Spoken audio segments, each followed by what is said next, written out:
صباح الخيرات. تواصلت معي سيدة كريمة وطلبت مني نعلق تعليق أو نعمل حلقة خصوصي على معالجة النوبات الشقيقة أثناء الحمل، والحقيقة أنه موضوع كتير مهم. هلأ إذا بدي أحكي على موضوع الشقيقة أثناء الحمل بدها تاخد مني الحلقة شوي أطول وقت، وأنا عم حاول إني أقصر الوقت لأنه عم يقولوا لي لا تطولي لأنه ممكن الناس ما يتابعوا لآخر الحلقة.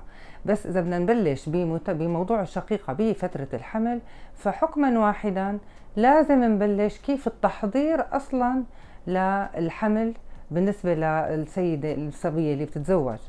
هلا الإنسانة لما بتتزوج كتير مهم أصلا تعرف حالها بهالفترة إنه هي عندها شقيقة أو ما عندها. مثل ما حكينا هي مرض نوبي متكرر فيه أعراض متعددة، من ضمنها ممكن يكون صداع نابض، يكون بالرقبة بالكتاف بالظهر، فيها آلام عضلية هيكلية متدورية، فيها ممكن أعراض متعلقة بالحواس الخمسة، بصرية سمعية بالشم، فيها انزعاج من الضوء أو من الصوت، وفيها أحيانا شعور بالغضب الداخلي أو الانفعال بدون ما يعرف الواحد، وفيها فجأة فقدان للطاقة كمان بدون ما يعرف.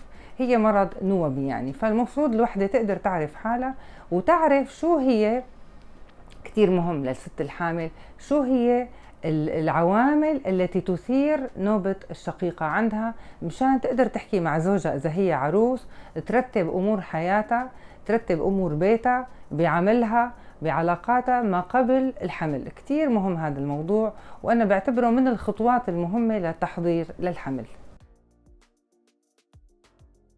طبعا موانع الحمل هي من الأدوية اللي هي ممكن كتير انه تثير نوبة الشقيقة عند السيدة، خاصة الاستروجينية جدا معروفة هذا الأمر، وكذلك موانع الحمل اللولب الهرموني.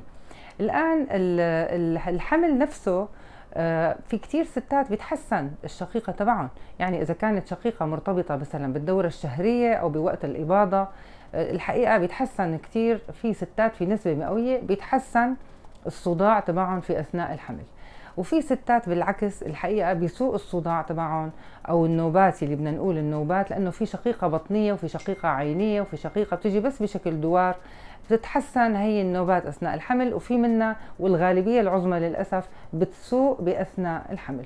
فالتحضير ما قبل الحمل بمعالجات وقائية لمدة شهر أو شهرين أو ثلاثة، وفيه علاجات دوائية ما قبل الحمل، على الأقل بتسمح للسيدة أنه يكون الثلث الأول من الحمل يكون هي مرتاحة، اللي هو بيكون أصعب فترة فيه وحام وغثيان وإقياء وتبدل هرموني، ففيها تحضر حالها بمعالجة دوائية. في تحضير تاني كتير مهم كتير مهم اللي هو المعالجة بالبوتوكس ما قبل الحمل. طبعا يعني الست بتخطط للحمل وبتعمل معالجة بالبوتوكس، فيها تضل الأثر معها لمدة حوالي من 4 إلى 6 أشهر في بداية الحمل. هذا من ضمن التخطيط للحمل، كتير كمان هي شغلة مهمة. الشغلة الثالثة انه هي لما تدخل على الحمل كمان تكون عرفانة حالها انه لازم تشرب مي منيح، منظمة نومها، يكون نومها بالليل بسواد الليل مقدس، يعني لما بعد ما بتغرب الشمس هي بتقعد بالبيت بترتاح، ومن بعد الساعة 10 بالليل تعمل جهدها انه لازم تنام وتصحى على شروق الشمس. هذا العامل كتير مهم للست الحامل، خاصة اللي عندها شقيقة. يعني أنا بترجاهم للمرضى، بتقلي عندي سهرة جاية ناس رايح ناس، رتبي شؤون حياتك إنك تنامي بالليل، كتير هذا العامل مهم، وإنك تشربي مي أكتر من بقية الستات، وكتير هذا العامل مهم لأنه صار في جنين، والجنين بيلزموا مي زيادة ما حول الجنين والدورة الدموية وإلى آخره، فبدك تشربي أكتر من المعدل، والمقياس إنه يكون البول دائما لونه أبيض. هلا بالنسبة إذا بقى دخلنا بالحمل وبلشت النوبة، ليش نحن قلنا لازم تحضر زوجها وتحضر حياتها ما قبل الحمل؟ لأنه لما بتباشر النوبة وبتبتدي، وخاصة إذا عرفت الأعراض المخبرة تبعها، مباشرة لازم البيت كله يهدأ، الأصوات تهدأ والأضواء تهدأ، ويكون عندها مجال تروح على غرفتها وتحط راسها وتنام. فيها تبلش مباشرة تاخد قطعة شوكولا غامقة، والدواء الوحيد تقريبا هو الباراسيتامول اللي فيها تاخده، اللي هو آمن. بقية الأدوية اللي مثل المضادات الالتهاب الغير الستيرويدية اللي بتشبه الديكلوفيناك ومثيلاته ما كتير مستحبة بأول الحمل، ممكن تعمل نزوف، تأثر على المعدة، تعمل لها غثيان إقياء. لازم نتأكد انه وظيفة الكلية عندها طبيعية، وظيفة الكبد طبيعية. فأحسن دواء لها هو الباراسيتامول، وتقريبا هو ما في غيره، لكن بركز كتير على المغنيسيوم. عنصر المغنيسيوم هو عنصر آمن وسليم، وفيه تاخده يوميا، حتى هو يستخدم لمنع ارتفاع الضغط ولمنع التوتر وللمساعدة على النوم والاسترخاء. ففيها الست الحامل تاخد دائما مغنيسيوم، وتاخد اكسترا مغنيسيوم لو شكت انه اليوم رح يجيها نوبة. فإذا مكافحة النوبة الحادة بقطعة شوكولا غامقة 50-60% مباشرة مع حبة باراسيتامول، هي مفيدة كتير. وأنا بنصح دائما إنه اتجاه للتحاميل، إذا هي ما عندها مانع التحاميل أكثر فعالية وامتصاصها كامل، وما له علاقة إذا عندها غثيان وعندها مشكلة بالمعدة، عندها قرحة، عندها جرثومة معدة، ما له علاقة هذا الأمر. كتير بيفيد إنه تاخد تحاميل مع قطعة شوكولا غامقة بالفم. فهي كمان من النصائح المهمة. هلأ بالنسبة كمان للست الحامل، نحن من الحقيقة أنا بعتبر إنه جميع الأدوية الوقائية من الشقيقة هي تقريبا ما لها مسموحة أثناء الحمل بكل الأنواع، بما فيها الأدوية اللي هي نحن في ادويه بنستعملها للضغط الشرياني بتناسب يعني كل المجموعات اللي سواء المخفضه للضغط الشرياني او ادويه الصرع او الادويه تبع الدوار، الادويه الحساسيه، ما لنا مسموحه باثناء الحمل كعلاج وقائي.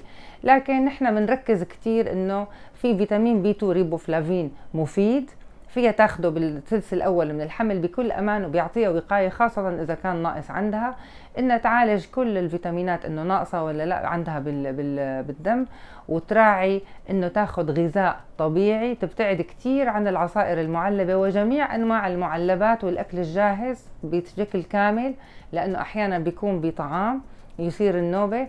تبتعد تماما عن كل الروائح اللي ممكن تزعجها، وتبتعد تماما عن كل العوامل اللي ممكن تعمل لها توتر. ما تستمع للأشياء الأخبار اللي بتوتر، ما تحاول تستمع للأشياء المريحة. تحاول الست الحامل ترتبط مع الطبيعة، يعني تطلع تشوف الطبيعة من حولها كل يوم، تركز بالألوان الطبيعة، الشروق، الغروب، ألوان الشجر، إذا في حواليها أي نوع من أنواع الطبيعة، في مياه حواليها، حاول تركز وتعمل مهام حركية، تلعب رياضة، كتير مهم. أثناء الرياضة الإنسان بيفرغ جسمه من التوتر. هي نصائح عامة بنعطيها للكل، بس هي الشيء البدائل اللي عنا للست الحامل. في علاج حديثا وجد وهو مفيد كتير، رح اشرح لكم اياه بالنسبة للحمل، وهو آمن 100%. نزل حديثا تكنيك معالجة حديث بالنسبة للست الحامل. هذا التكنيك هو بيعتمد على انه نحن بنستخدم نوع من بخاخ خاص بأداة خاصة بتشبه الإبرة، لكنها هي بخاخ للأنف، وهي مش إبرة، هي عبارة عن خيط بلاستيكي مجوف، يعني بندخله بتكنيك معين بداخل الأنف، وبنوصل لمنطقة معينة في نواة عصبية معينة، هي بتساهم بتوليد البؤرة الكهربائية اللي بتنشط النوبات. وهي بنحط نحن مادة مخدرة موضعية ليدوكاين زيلوكاين بهي الإبرة بالمحقنة، ومندخلها بتكنيك معين وبنحقن بداخل الأنف. هذا التكنيك آمن جدا بالنسبة للحمل، والحقيقة هو التكنيك اللي هو الوحيد الذي أعطي مباشرة موافقة في أثناء الحمل، اسمه SPG بلوك. والإبرة معروفة، يعني إلها شكل خاص وهي بتنباع بشكل خاص. أنا ما بدي أقول الاسم الديسبوزابل أو المحقنة الخاصة لحتى ما كنا عم بعمل دعاية دوائية، بس هذا الأسلوب يفيد بمعالجة النوبة الحادة وممكن يعمل وقاية، لأنه نحن بنعمل إبرتين كل أسبوع لمدة 3 أسابيع، أو على حسب فينا نزيدها 3 مرات بالأسبوع. هي مش إبرة حقن، هي أو بخاخ، هو بخاخ للمادة المخدرة الموضعية بسقف البلعوم بمنطقة فيها نواة عصبية، ألياف عصبية كتير بتهدئ إنه يصير استثارة الأعصاب القحفية التي تثير نوبة الشقيقة، وهي آمنة عند الست الحامل.